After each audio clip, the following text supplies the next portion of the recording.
इसी को देखते हुए कि छात्रों को भी इसका ज्ञान हो सके, हम अटल उत्कृष्ट शहीद राहुल रेंसवाल राजकीय इंटर कॉलेज चंपावत के कक्षा 11th A1 के छात्र छात्राओं के द्वारा छात्र संसद का आयोजन किया जा रहा है, जिसमें प्रश्नकाल व शून्यकाल की कार्यवाही का प्रदर्शन किया जाएगा।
माननीय सदस्यगण, प्रश्नकाल की कार्रवाई शुरू की जाती है। श्री अमित कुमार, माननीय सदस्य, कृपया अपना प्रश्न पूछिए। धन्यवाद स्पीकर मैम। स्पीकर मैम, आपके माध्यम से माननीय गृहमंत्री जी से मैं जानना चाहता हूँ कि मेरे राज्य उत्तराखंड में इस वर्ष वर्षा से बहुत क्षति हुई है।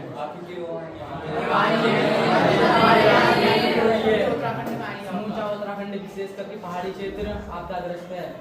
मेरी लोकसभा के पिथौरागढ़ जिले के दर्जनों गांवों का संपर्क दुनिया से महीनों के लिए कटा हुआ है। 380 से भी ज्यादा गांवों की सड़कें बंद है। सबसे ज्यादा क्षति तो चार धाम और ट्रंकपुर पिथौरागढ़ रोड में ही हुआ है। क्या सरकार इसके बचाव के लिए कुछ कर रही है या फिर वहाँ के लोग इसे अपनी नियंत्रण?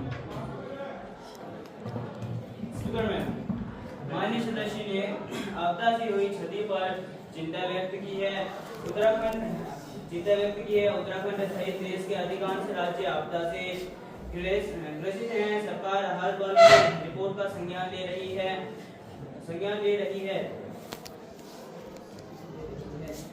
राज्यों को फौरी राहत राशि जारी कर दी गई है। मानसून की समाप्ति के बाद सभी राज्यों से प्राप्त नुकसान के आकलन के बाद राहत राशि भेजी जाएगी। एनडीआरएफ, रेड क्रॉस तथा कई जगह सेना भी राहत कार्य हेतु भेजी गई है।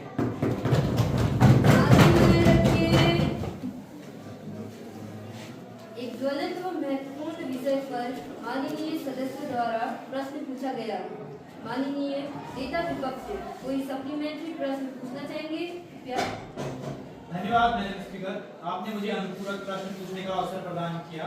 मैं आपके माध्यम से सरकार से यह जानना चाहता हूं कि सरकार आपदा के समय होने वाली प्रक्रियाओं में कुछ नयापन लाने का प्रयास कर रही है अथवा नहीं। माननीय गृह मंत्री ने जो भी कार्य गिनाए वह एक रूटीन प्रैक्टिस मात्र है।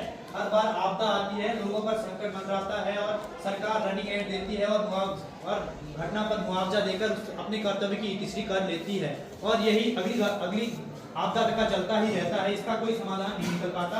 मैं इस मामले में सरकार से जवाब चाहता हूँ।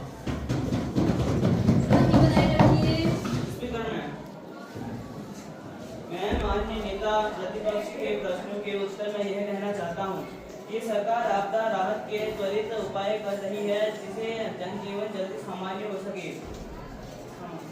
मुख्य मार्गों पर मशीनें तैनात हैं, जिससे यातायात निर्बाध चलता रहे और आपूर्ति सुचारू रहे।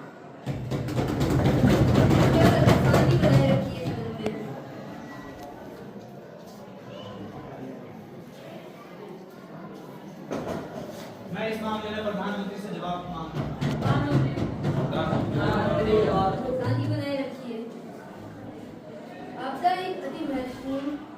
विषय है। पीढ़ी ये चाहती है कि इस विषय पर माननीय प्रधानमंत्री जवाब दें। माननीय प्रधानमंत्री जी। धन्यवाद स्पीकर मैम। माननीय नेता प्रतिपक्ष द्वारा आपदा के दीर्घकालिक समाधान के लिए सरकार द्वारा किए जाने वाले प्रयासों पर स्पष्टीकरण मांगा गया है। मैं आपके माध्यम से उन्हें आश्वस्त कराना चाहता हूं कि सरकार इस संबंध में कई योजनाओं पर कार्य कर रही है। ऑल वेदर रोड में डेंजर जोन को चिन्हित कर दिया गया है। उनका विशेषज्ञों की निगरानी में ट्रीटमेंट कराया जा रहा है। आपदा से प्रभावित गांवों को विस्थापित किए जाने के प्रस्ताव पर कार्य प्रगति पर है। फसलों का बीमा कराया जा रहा है। चीन, जापान, कोरिया द्वारा आपदा राहत के लिए अपनाए जाने वाले तरीकों का स्थानीय स्थान पर परीक्षण किया जा रहा है।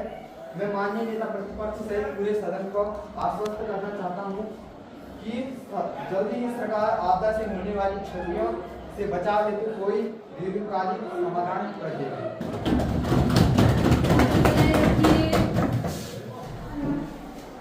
धन्यवाद माननीय प्रधानमंत्री। माननीय सदस्य कुमारी पूजा, कृपया अपना प्रश्न पूछिए। धन्यवाद स्पीकर मैम। मेरा प्रश्न माननीय सड़क परिवहन व राजमार्ग मंत्री से है। माननीय मंत्री, यह बताइए कि मेरी लोकसभा क्षेत्र से गुजरने वाले टुटानी पंचेश्वर सड़क मार्ग जो कि स्टेट हाईवे है वो राष्ट्रीय राजमार्ग के रूप में अपग्रेड करने संबंधित प्रस्ताव पर क्या प्रगति है?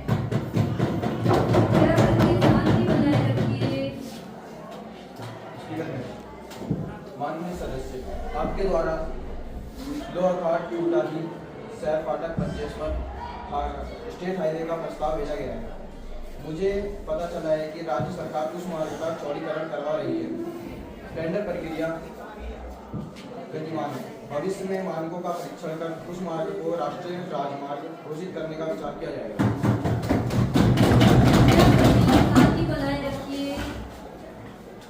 आज के प्रश्नकाल की कार्यवाही समाप्त होती है।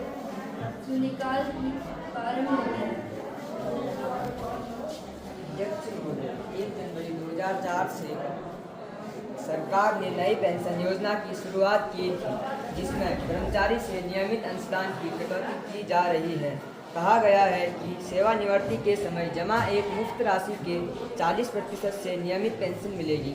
सरकार भी यह जानती है कि इसमें मार्केट रिस्क है। अध्यक्ष महोदय, मैं यह जानना चाहता हूं कि रिटायर कार्मिक जो उस अवस्था में शारीरिक व मानसिक रूप से निर्बल हो चुका है, उसको मजबूत आर्थिक शिक्षा देने के बजाय बाजार के जोखिमों के अधीन छोड़ देना कहाँ का न्यायोचित है?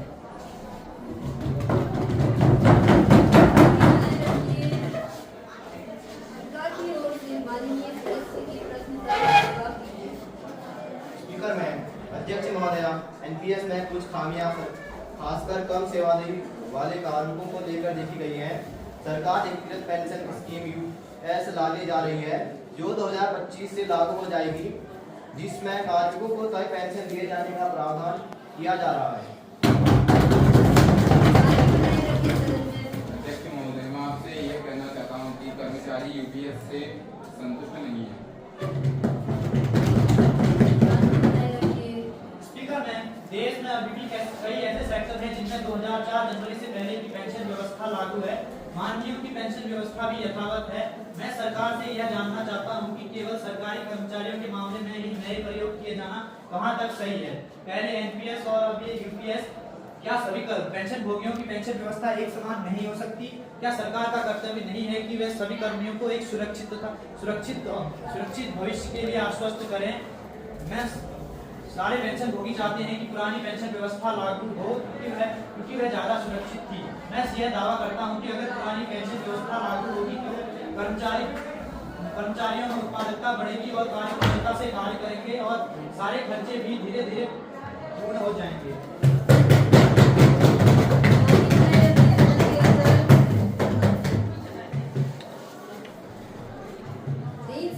देश में पेंशन व्यवस्था कैसी है? आज यह एक उल्लेखनीय विषय बन गया है। सदन का दायित्व है कि इस विषय पर पर्याप्त परिचर्चा हो। पीठ की ओर से सरकार को यह निर्देश दिया जाता है कि वह इस विषय पर शीघ्र कोई कमीशन अथवा कमेटी का गठन करके उचित निर्देश पर पहुंचे। सदन की कार्यवाही अनिश्चित काल के लिए स्थगित होती है।